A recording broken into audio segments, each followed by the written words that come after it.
नमस्कार जी। आज हमारे एक नए मित्र हैं शिवानी तिवारी जी।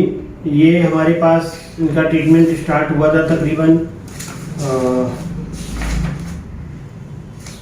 11वें महीने में हम लोगों ने इनका ट्रीटमेंट स्टार्ट किया था। आप प्रॉपरली अपनी जॉब की वजह से बेंगलोर में रहते हैं और इन्होंने वहाँ से ही शायद मेरे बारे में पता किया था, तो फिर वहाँ से यहाँ पे, हालांकि इनका रेजिडेंस यहाँ पर भी है, तो ये यहाँ पे हमारे पास ट्रीटमेंट के लिए आ रहे थे। कुछ घरेलू कारणों की वजह से इन्होंने हमसे थेरेपी तो नहीं कराई, पर ओरली समय समय पे आकर के अपना इन्होंने ट्रीटमेंट लिया है।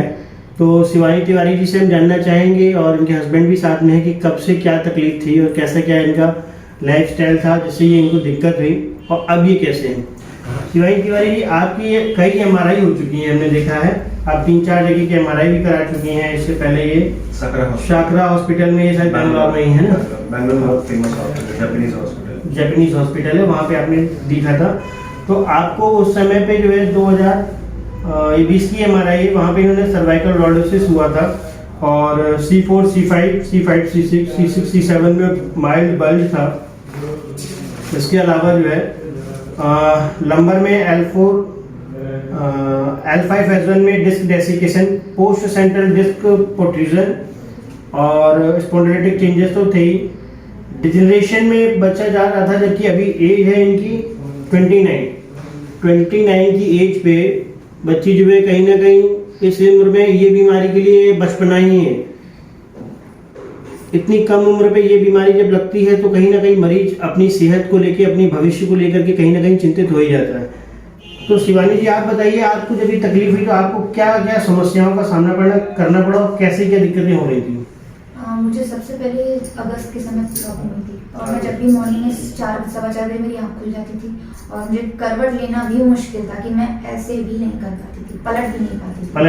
तो मेरी मुश्किलें धीरे बढ़ती गई।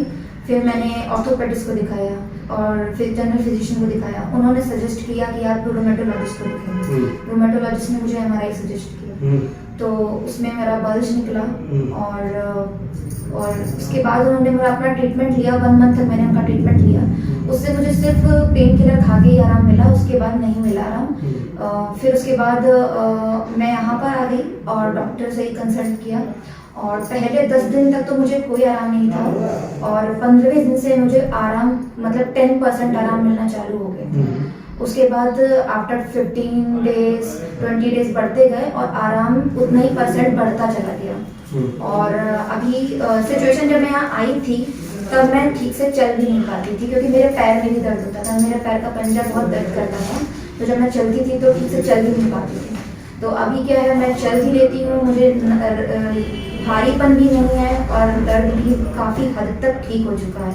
जो थोड़ा बहुत है वो अभी जो बचा है वो दवाइयों से ठीक हो रहा है। इनकी जो MRI है उसमें मैं आपको थोड़ा सा बता दूं, जो गद्दी है उसमें डेसिकेशन, यानी कि जो गद्दी के अंदर द्रव भरा होता है, जो लिक्विड भरा होता है, न्यूक्लियस पल्पोसस बोलते हैं, वो पूरी तरीके से सूख चुका है कमर की गद्दी में।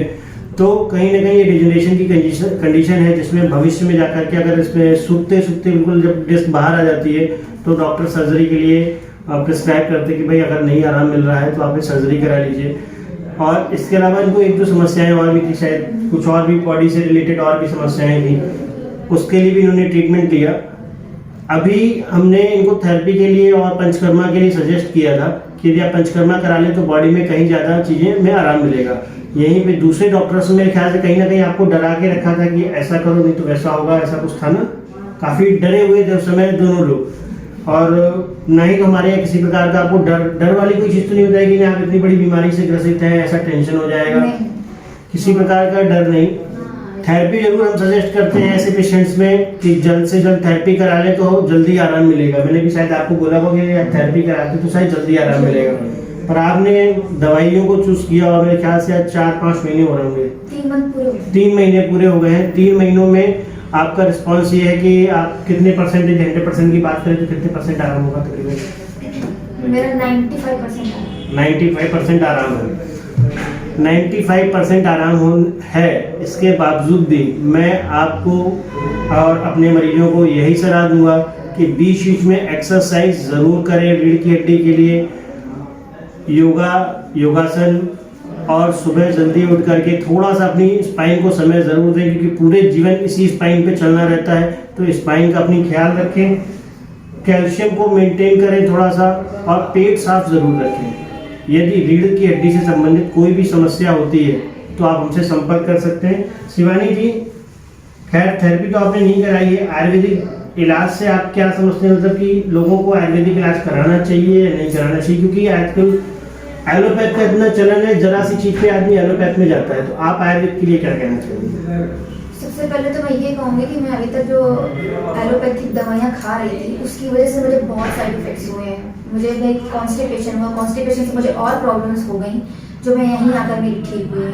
और आयुर्वेदिक से कोई साइड इफेक्ट नहीं होता है, दूसरा कोई भी तरीके का साइड इफेक्ट नहीं है, वो शरीर को बल्कि हेल्पफुल ही है कहीं ना कहीं।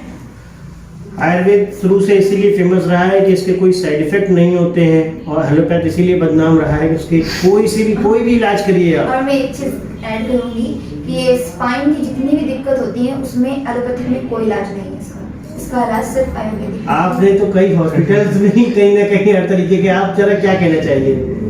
इलाज मैक्सिमम जो होता है वो वहाँ पर जो सही करने की कोशिश करते हैं वो क्या करते हैं कि एस्टेरॉइड देते हैं। सो लाइक माइल्ड एस्टेरॉइड होता है और पेन किलर्स होता है। तो जैसे 5 डेज का एस्टेरॉइड चला दिया तो उसके आपको आगे के 15 दिन पर बहुत आराम मिलेगा, तो आपको लगेगा कि हाँ ये ठीक हो रहा है। बट अगर फिर आप उसको एक्सरसाइज ना करें या फिर कुछ ध्यान देखभाल ना करें तो फिर से वो बढ़ जाएगा। तो वो बहुत ज़्यादा कंटिन्यूस बहुत ज़्यादा आगे बढ़ने के चांसेस होते हैं। बट आयुर्वेद में क्या, अगर आप अब खा रहे हैं दवाई रेगुलरली खा रहे हैं, इसमें बहुत इंपॉर्टेंट होता है कि आप रेगुलरली खा रहे हो। बहुत आपको दृढ़ निश्चय करके चलना पड़ता है कि आपको इतने टाइम पर दवाई लेनी है तो लेनी है, और वो रेगुलरली आप खा रहे हैं जैसे आपने प्रिस्क्राइब किया है, तो बहुत ज़्यादा अच्छा होने के चांसेस हैं बॉडी पर। तो ये कुछ चीज़ें हैं जैसा कि आपको हमारे मरीजों ने भी बताई, हम भी आपसे यही कहते हैं कि भाई समय पर चीज़ों को लीजिए।